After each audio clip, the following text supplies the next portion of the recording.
todos. Respondendo aqui as perguntas que chegam através do nosso WhatsApp, vou comentar agora a pergunta do senhor Joanival, segundo sargento da Força Nacional na Ilha do Governador, Rio de Janeiro.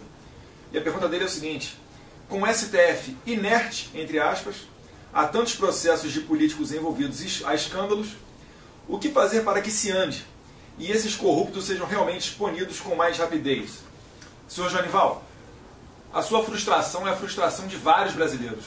Eu também gostaria de ver uma justiça muito mais célere, mas a justiça brasileira, ela segue um modelo muito mais português, que preza pela segurança e não pela celeridade. E também a nossa justiça, existe um princípio que a rege, chamado princípio da inércia. Então o juiz, que é o caso dos ministros do STF, eles são juízes, né?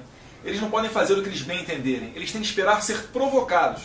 No caso da Lava Jato, o principal órgão provocador é o Procurador-Geral da República. E também uma outra situação que convém aqui comentar é que tudo isso aí está previsto em um devido processo legal.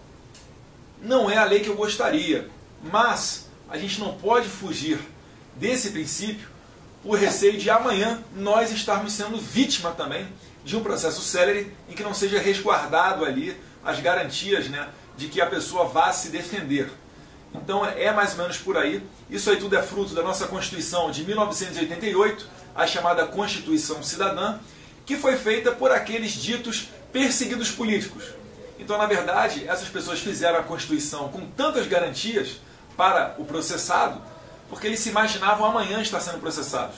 Estávamos saindo ali do regime militar, e esse tipo de pessoa é que, infelizmente, foi o nosso constituinte ali em 1988.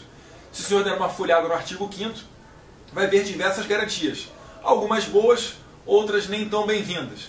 Mas se nós tivermos mudar isso, a gente tem que fazer passar aqui, né, projetos legislativos dentro do Congresso Nacional.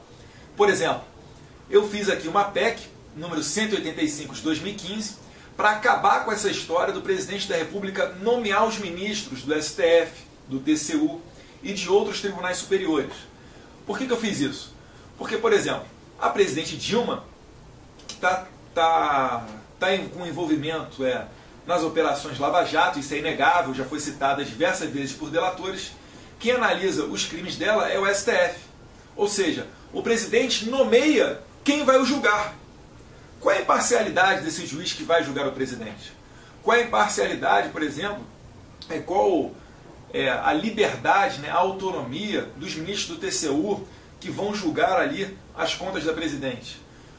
A presidente, inclusive, há uma suspeita da ex-presidente Dilma, Deus quiser vai ser sepultada daqui a pouco, politicamente, de que ela tenha nomeado os ministros para o STJ com o compromisso de que, caso algum processo dos seus companheiros chegasse até o STJ, eles iriam proferir habeas corpus, fazer vista grossa, ou seja, aliviar ali a parte dos companheiros dela que estão com o bolso cheio de dinheiro.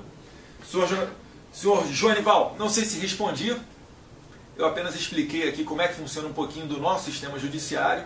Repito, acredito que não é o ideal, a gente pode sim mudar muita coisa, mas no atual momento, essas são as regras do jogo.